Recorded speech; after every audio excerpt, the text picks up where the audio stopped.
Parei no cruzamento, era o segundo carro, coloquei o pé no freio e morri dentro do meu carro. Parecia um cinema IMAX. E era 3D, com cores perfeitas e sem som, mas as cores eram perfeitas. E era tudo muito, muito nítido. Eu disse: tô olhando para o sul. Fui em cima desse poste e olhando direto para baixo, vejo um monte de pessoas de azul em cima de um homem. E eu percebi que era eu. Uau! Não consigo nem imaginar. É difícil descrever como foi, porque era tudo tão nítido. Eu estava literalmente acima, olhando tudo aquilo acontecer. Era uma parede enorme, super alta, infinita, feita de uma luz absolutamente indescritível. Estava completamente silencioso e era totalmente pacífico. E é um tipo de silêncio que eu nunca tinha experimentado antes, mas é tão pacífico. E dentro dessa residência, e eu não tenho nenhuma noção de tempo nisso. Eu não sei quanto tempo durou. Então eu não consigo lhe dizer. Não havia tempo.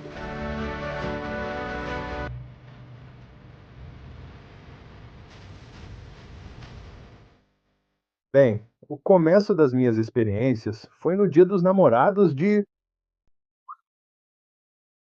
2022. Eu comecei o dia ao meio-dia, jogando hóquei no gelo. Eu jogo hóquei a minha vida toda. Então eu estava jogando em uma pista a uns 3 quilômetros de casa. Comecei ao meio-dia e joguei por cerca de 1 hora e 10 minutos. E eu jogo com um monte de caras de 24 a 25 anos. Eu tenho 64 agora. Então, eu estava jogando, indo muito bem. Eles me chamam de Moisés por causa da minha idade. E depois de mais ou menos 2 períodos e meio jogando hóquei, eu simplesmente me senti péssimo. Eu não sabia o que estava acontecendo. De repente, do nada, fiquei completamente letárgico e mal conseguia patinar. E eu pensei, não sabia o que era. Então saí do gelo e achei melhor ir para casa e encerrar o dia. Eu estava no vestiário tirando os patins dos pés e comecei a me sentir realmente mal.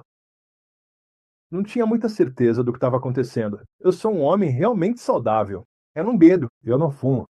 Jogo hóquei a vida toda. Sou bem ativo. E, no geral, não tenho problemas de saúde. Faz anos que não vejo um médico. Então, eu estava lutando e morava a poucos quilômetros de casa. Peguei todas as minhas coisas, coloquei no carro e estava indo para leste, no trecho final do meu curto caminho para casa. E eu parei no cruzamento, 2 carros atrás de uma caminhonete velha, no sinal amarelo. E eu coloquei o pé no freio e morri dentro do meu carro. Eu tive um infarto fulminante ali mesmo, dentro do carro. Um infarto fulminante, basicamente, é exatamente como o nome diz. Meu coração parou de bater. E com o pé no freio e o coração parado, desabei dentro do carro, meio caído abaixo do volante. E me joguei por cima do console e coloquei o carro no estacionamento. Então eu estava com o carro estacionado, 2 carros antes do cruzamento, dentro do meu carro, e eu estava morto. Meu coração tinha parado de bater. Nesse momento, meu batimento cardíaco estava em algo chamado fibrilação ventricular, o que significa que ele estava tremendo, mas não batendo de verdade. Então, tecnicamente, se eu não recebesse ajuda, eu seria uma pessoa morta em pouco tempo. Então, chegando à experiência de quase morte, fui encontrado por uma moça que estava atrás de mim. O nome dela era Angel, acredite se quiser. Ela estava atrás de mim, assistindo a um vídeo no celular que alguém tinha mandado para ela. E as pessoas começaram a buzinar para ela. Ela não percebeu que todo mundo já tinha ido embora e o vídeo já tinha acabado. Conversei com ela depois e ela disse que o vídeo tinha uns 3 ou 4 minutos. Então, nesse ponto, sabemos que eu fiquei no carro por cerca de 3 a 4 minutos, ou o equivalente a uns 4 semáforos. E aí ela realmente sentiu como se alguém tivesse tocado no ombro dela e viu o cinto de segurança no meu carro, mas ninguém dentro. Então ela saiu do carro, foi até lá e abriu a minha porta. E lá estava eu. Eu já estava lá dentro por todo esse tempo. Eu estava claramente, eu estava completamente apagado. Eu não tinha batimento cardíaco, eu não estava respirando. E eu estava roxo. Todos os sinais de uma pessoa que teve uma parada cardíaca. E então eu era grande demais para ela me tirar dali. Então ela acenou para um rapaz ajudar a me tirar. Eles me colocaram na rua e começaram a fazer massagem cardíaca em mim.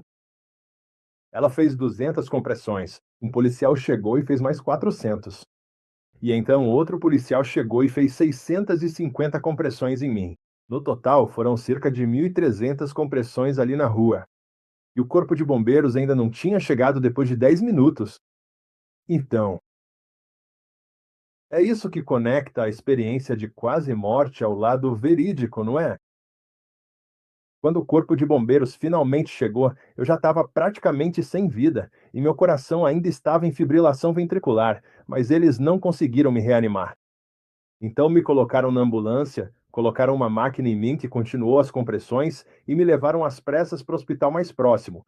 Fui para um laboratório de cateterismo, onde removeram um coágulo de sangue na minha artéria descendente anterior esquerda que tinha parado meu coração. Então vamos avançar uma semana. Eu saí andando da UTI no sábado. Isso foi numa segunda-feira e eu saí de lá no sábado. E eu estava bem acabado, com o cérebro meio frágil.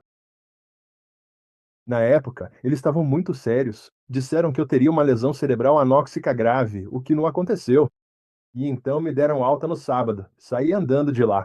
E na segunda-feira, uma semana depois, tive minha primeira consulta com o cardiologista. E ele me deu todos os detalhes do que tinha acabado de acontecer comigo, a parada cardíaca, quanto dano eu tive e todas aquelas informações médicas. Então, a Connie e eu, minha esposa e eu, estávamos voltando para casa de carro. Ela estava dirigindo e indo para leste, na mesma estrada. A gente parou exatamente no mesmo lugar onde eu tinha estado uma semana antes, embora eu não me lembrasse disso. Eu estava sentado, ela dirigindo e estávamos ali. Aquela posição no trânsito me chamou a atenção, mas eu ainda não tinha a noção de que era ali que eu estava. Eu ainda estava meio confuso e olhei pela janela do motorista dela, desculpa, pela janela do lado dela, e tinha um poste de luz no canteiro central bem ali. E no momento em que vi aquele poste, algo aconteceu. Foi como um choque elétrico e eu estava usando um colete na época. Esse colete me daria um choque se meu coração parasse de bater. Primeiro, achei que fosse isso porque realmente parecia um choque elétrico. Foi um tranco, mas não era o colete, era outra coisa. E simplesmente me atingiu. Então, para mim, foi algo meio misterioso. E eu tinha passado boa parte de 18 anos treinando policiais e pessoas desse tipo. Então eu não sabia quem eram meus socorristas, não sabia quem me resgatou, não sabia quanto tempo fiquei desacordado. Eu não fazia ideia sobre as compressões. Na verdade, eu não sabia muito sobre nada, além de que tive um ataque cardíaco, um infarto do tipo Widowmaker. Então, eu ainda estava no escuro sobre o que tinha acontecido comigo. Mas aí, olho para o outro lado da rua e vejo um corpo de bombeiros a uns 1.500 metros de distância. E eu presumi, pensei, só pode ter sido eles. Eu tô vivo. Alguém teve que chegar rápido, então só podia ter sido eles. Então eu disse para minha esposa: vamos lá agradecer a eles. A gente entrou no quartel dos bombeiros e eu bati na porta. E o paramédico que estava lá olhou pela janela. Ele olhou para mim e os olhos dele ficaram arregalados. Aí ele saiu e falou: Você é! Desse jeito. E eu só apontei para o cruzamento. Ele falou: Você estava morto. Falou alto, do jeito mais animado que ele conseguiu. E eu respondi: Nem tanto. Ele falou: Não, você era um cadáver. Entra aí.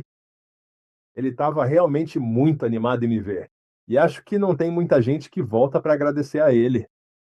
Então ele convidou minha esposa e eu para entrar virando a esquina até a cozinha. E foi lá que estavam todos os outros bombeiros da estação, um monte de caras jovens. E tinha um chefe assistente lá que era da minha idade e que já tinha se aposentado, mas ele tinha trabalhado no Corpo de Bombeiros por 45 anos. E todos eles estavam me olhando fixamente. E eu conseguia ouvir eles cochichando entre si, tipo, esse é o cara do Widowmaker. Esse é o cara do Widowmaker, sabe? Amém. Então a gente estava sentado lá e o chefe assistente começou a me fazer perguntas. Ele perguntou: Você tem noção de quanto tempo você ficou desacordado? E eu disse: Não faço ideia, tô bem confuso. Ele disse: Você ficou apagado por pelo menos 20 minutos. Eu fiquei tipo: 20 minutos? Ele disse: Você tinha ido embora. E eles me ligaram lá na cela. Disseram que não havia mais nada que pudessem fazer, então me fecharam e me mandaram para o hospital. E eu falei: Uau! E eles disseram que, quando chegaram até mim, foi. Foi meio uma confusão, porque a ligação para o 911 inicialmente tinha sido de um motorista em apuros, em vez de um código. E por isso demoraram mais de 10 minutos para chegar até mim. E é por isso que a RCP durou tanto tempo, porque o Corpo de Bombeiros demorou uma eternidade para chegar. E naquele dia, o Corpo de Bombeiros estava tipo em um dia de treinamento. Então eles não estavam atendendo chamadas de qualquer jeito, a não ser que fosse algo sério. Então, quando ouviram que era um motorista em apuros, ignoraram a chamada até receberem um alerta, que dizia que era um código, o que aconteceu depois de uns 10 ou 12 minutos. Eu começo a perceber e penso, caramba, é muito tempo, 20 minutos. E ele me pergunta, como foi?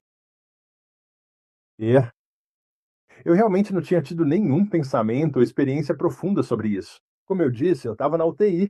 Acordei meio que num estado de sonho, bem confuso sobre o motivo de estar ali. Mas aqui estou eu. E fechei meus olhos. E a única coisa que posso dizer é que tinha a ver com aquela sensação elétrica que senti no carro quando estava exatamente no mesmo lugar da semana anterior.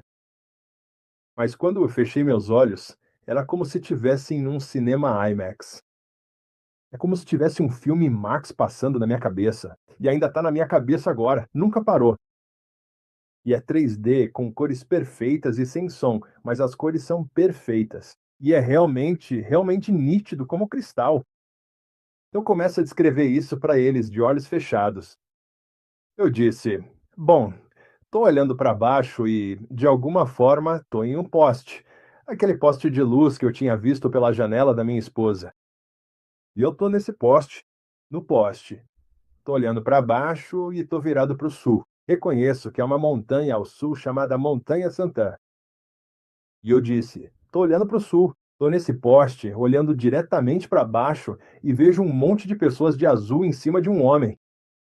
E vejo pés se movendo de um lado para o outro assim, e percebo que só eu, porque vejo meus pés.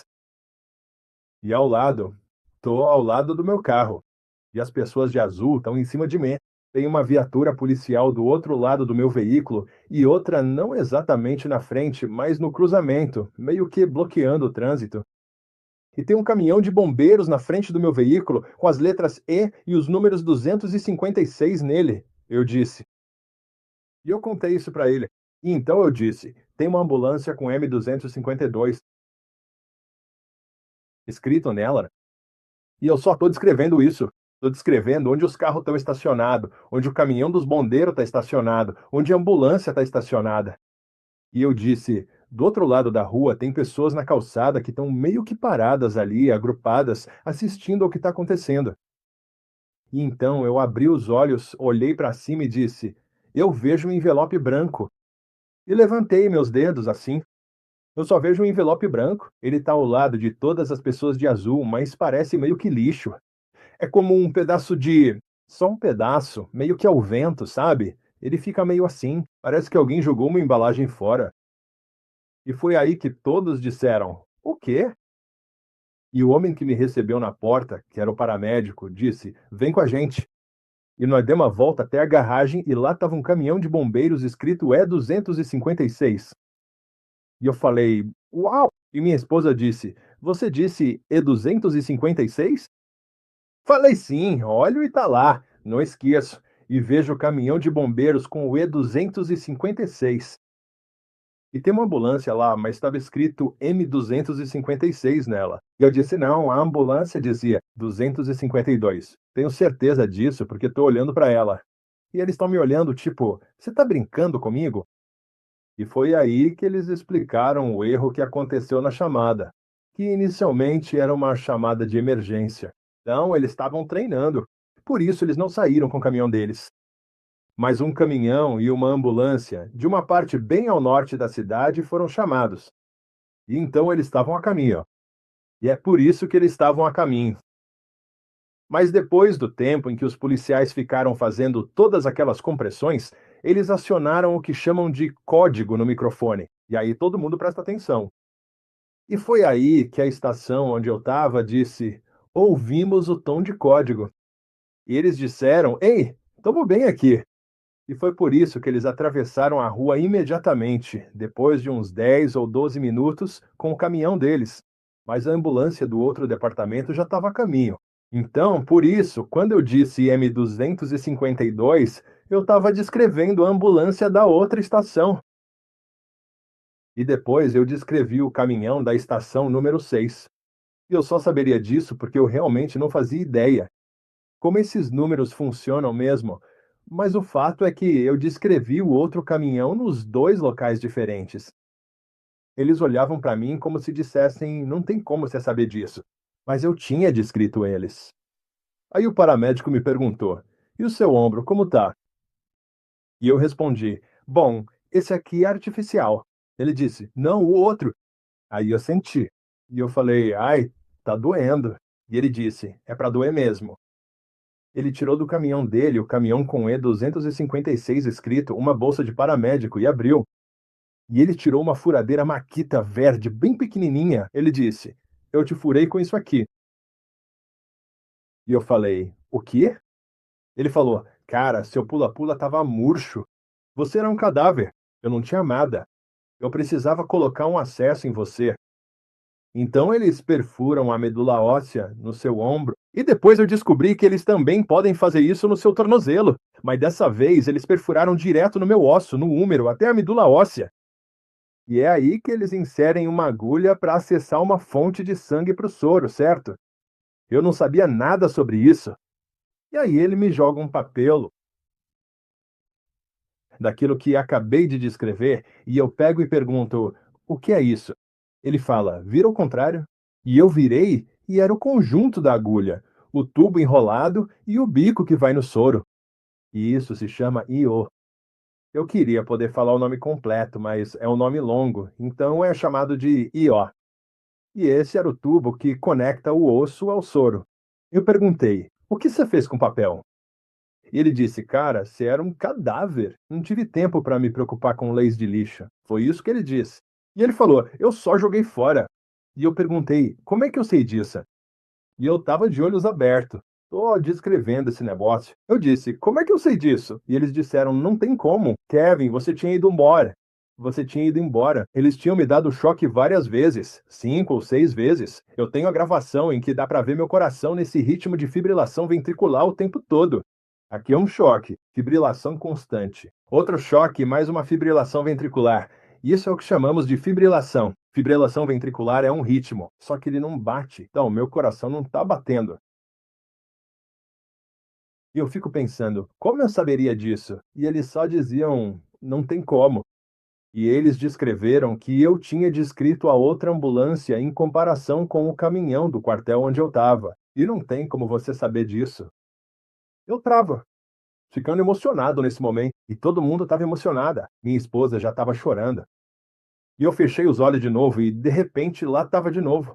E eu estou descrevendo tudo de novo. Eu falo, aí está você. E eu disse, tem um homem alto com uma camisa azul, gola, 3 botões e um logo nela. E depois eu descobri, uns 8 meses depois, que esse era o homem que me tirou do carro. Era a camisa de trabalho dele. Ele trabalhava para uma construtora. E essa era a roupa de trabalho dele. Ele era tipo um supervisor. Supervisor, e essa era a camisa de trabalho dele. E eu tinha descrito todas essas coisas perfeitamente.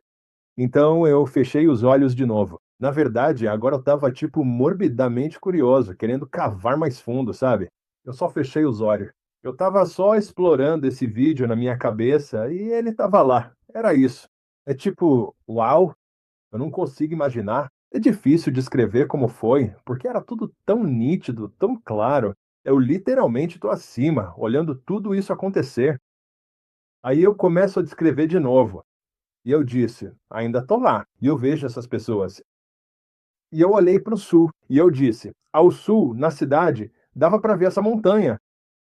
E ela se chama Montanha Santana. E a gente tem essas tempestades de poeira no Arizona, onde eu moro. São tempestades de poeira enormes, enormes, que chegam. Paredes de terra com vários milhares de pés de altura.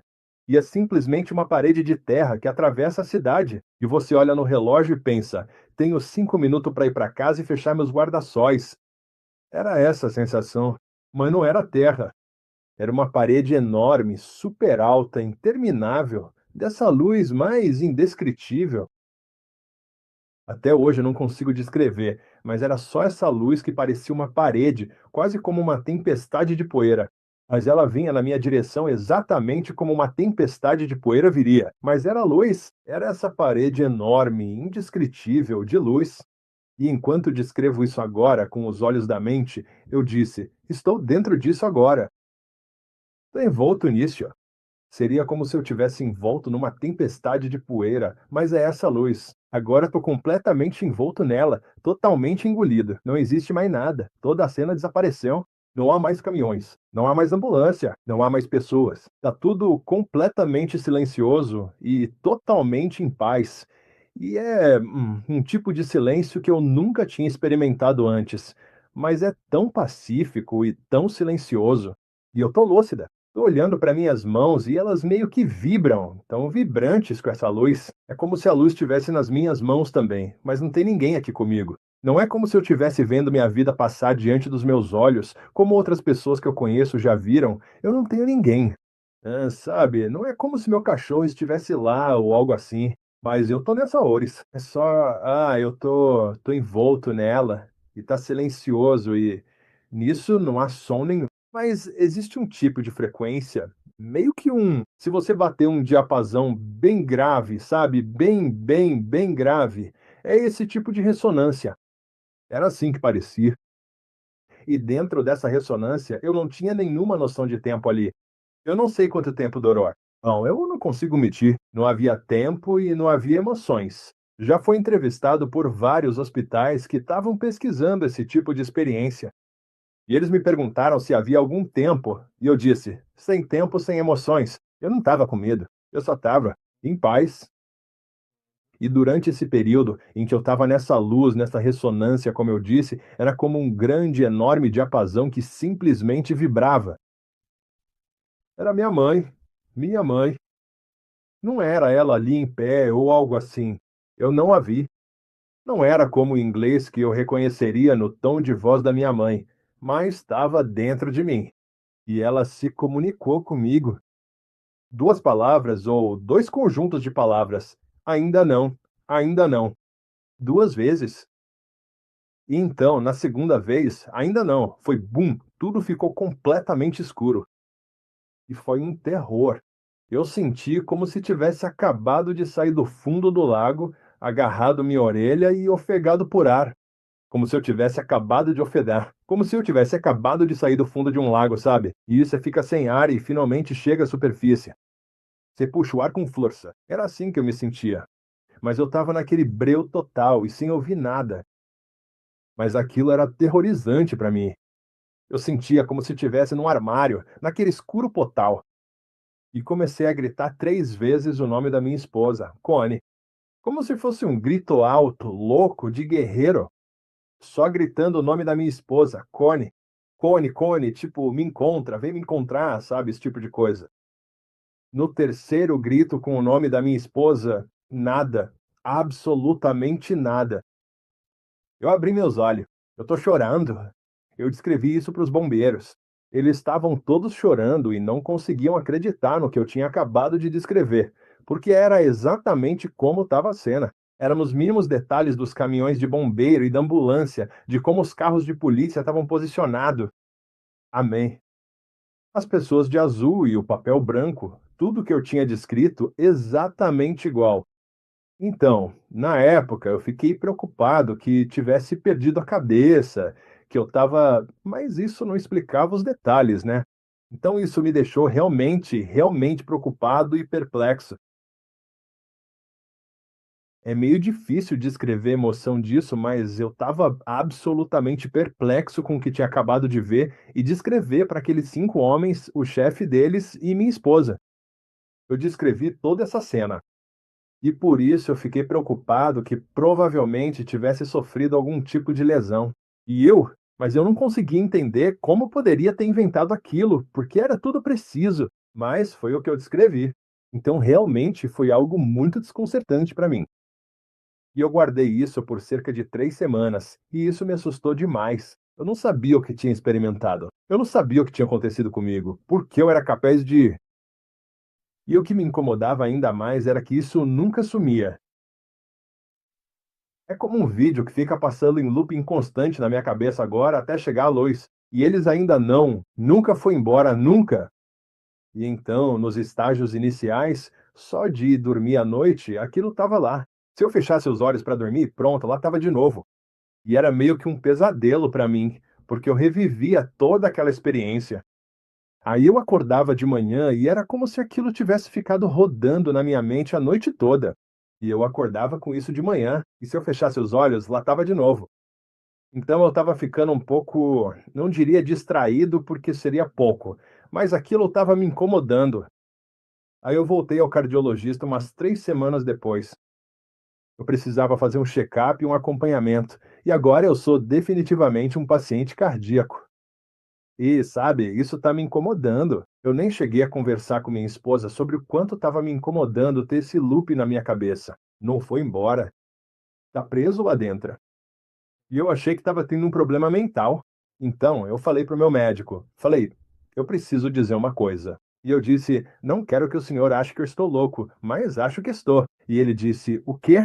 E eu expliquei para ele os detalhes que acabei de explicar para você e para o seu público, e como eu tinha visto tudo aquilo. E eu contei para aqueles bombeiros, e eles disseram: é exatamente isso que aconteceu. E eles me explicaram que as diferenças entre o caminhão e a ambulância diferentes, e como não tinha como eu saber daquela confusão porque eu já tinha ido embora. E ele disse: Kevin, você realmente estava desacordado. Quando me levaram até ele, era chamado de laboratório de cateterismo. Então, quando eu saí do local, eles já tinham feito tudo o que podiam por mim. E quando cheguei ao hospital, fui direto para esse laboratório de cateterismo, onde eles acessaram meu braço. E ele encontrou esse coágulo de sangue e tirou 3 coágulos do meu coração. E então ele colocou stents. E nesse momento eu ainda estava com um acesso intravenoso. E ele me deu um choque. E quando ele disse, quando me deu o choque, demorou um pouco. Mas quando eu voltei, agarrei uma enfermeira. Não sei se você consegue imaginar isso. Encontrei a enfermeira um ano depois e ela disse que eu dei o maior susto nela. Olha só, esse cara todo roxo que ficou sem respirar por uns 20 minutos. E de repente, do nada, lá tô eu gritando o nome da minha esposa, Connie, e eu agarrei ela, aparentemente. E meu filho trabalhava no pronto-socorro, mas ele não estava lá no dia em que eu fui atendido. Mas ele disse que todos os amigos dele falaram que dava para me ouvir gritando o nome da minha esposa pelo corredor. Uma loucura, porque eles, quando eu cheguei lá, eles acionaram um código azul. Eles acharam que eu não ia sobreviver. Eu era o tipo de cara de quem eles não esperavam ouvir mais nada. Vamos colocar dessa forma. Mas quando me trouxeram de volta e ele abriu minha artéria e me reanimou de novo, eu estava gritando. E eu agarrei uma enfermeira e estava gritando o nome da minha esposa, Connie. E aí eles me entubaram e me sedaram. Colocaram um tubo traqueal em mim e me colocaram em um coma leve porque tinham certeza de que eu teria uma lesão cerebral. Então ele me disse: Kevin, você estava muito vivo quando aquilo aconteceu. Aquela escuridão que eu senti, ele disse, é natural porque eu estava sem circulação. Meu coração tinha parado de bater. Então meus rins tinham falhado. A maioria dos meus órgãos já tinha começado a parar de funcionar. Meus pulmões tinham colapsado e todo o sangue da minha retina tinha saído. E na minha audição, todo o sangue que fica nos seus tímpanos também tinha saído. Por isso eu não conseguia ver nem ouvir, e eu estava de fato cego e surdo naquele momento. Então, aquela escuridão e aquele silêncio no preto absoluto que eu estava sentindo, eu estava muito vivo. Mas, os sistemas do meu corpo ainda não tinham acompanhado isso. E foi aí que eles me colocaram em coma, e foi assim que eu sobrevivi. Então, essa é a experiência que eu ainda carrego comigo. Como eu disse, já compartilhei minha história com um pouco mais de algumas centenas de milhares de pessoas e em diferentes podcasts. E, pessoalmente, eu recebo de braços abertos qualquer um que queira compartilhar comigo qual foi a sua experiência. Já tive, é incontável. Essas pessoas entram em contato comigo e simplesmente compartilham comigo suas histórias. Isso passou a fazer parte do meu propósito. Eu acho, pelo que eu passei depois de tudo isso, sabe? Uma experiência cardíaca que eu vivi, isso arruinou minha vida. A gente perdeu tudo. Eu não consegui trabalhar por um mês. Desculpa, eu não consegui trabalhar por um ano. e desde então tive mais problemas cardíacos. Muita coisa aconteceu, mas apesar de tudo, o que eu compartilhei com as pessoas foi uma mensagem de esperança, e esse é o meu propósito ao dividir minha experiência. Não existe outro propósito real para mim quando eu compartilho isso. Muita gente está procurando, sabe, por respostas sobre o que acontece ou o que pode ter acontecido com alguém querido, ou talvez estejam com medo por si mesmas. E tudo que posso dizer é que o que eu vivi foi exatamente o que acabei de explicar. Sabe, não é nada além da minha experiência. E se isso ajudar alguém, essa pessoa pode me procurar. Eu escrevi um livro, o livro se chama Ainda Não. Ainda Não. O Amanhã acabou de começar e ele foi muito bem recebido. Na verdade, ele vai ser lançado no dia 30 de março. Então, se quiserem, no dia 30 de março. Eu ficaria muito feliz se você quiser ler meu livro ou ouvir o audiobook. Ele estará disponível na Amazon.com no dia 30. Ainda não, ainda não. O Amanhã acabou de começar. Ou, se preferirem, podem me mandar um e-mail. E você pode me enviar um e-mail para Kevin Mohat. É KE5A1. Morra T autor no G, email.com, e eu sempre respondo todo mundo que me manda e-mail. E a HM, sabe, tem sido só alegria. E eu me alegro com tudo o que aconteceu comigo. Não perdemos tudo. E nisso, nós aprendemos, e eu aprendi, que é disso que se trata a dor. Sofrimento é sobre o que você aprende com ele, sabe? E a condição humana comum, que pode acontecer com qualquer um, com qualquer pessoa, de uma hora para outra. Estava eu, um cara saudável, de repente eu estava morto no meu carro. Isso pode acontecer com qualquer um. E o que a gente faz com isso é realmente sobre o que meu livro fala. E essa é uma das coisas. Eu só escrevi o livro porque queria compartilhar minha história. E é uma história que tem muita dor, mas também tem muita glória nela. Enfim, eu ficaria honrado se você quiser me mandar um e-mail, fique à vontade. Se não, pega meu livro. Talvez você goste. E se não, eu te desejo melhor.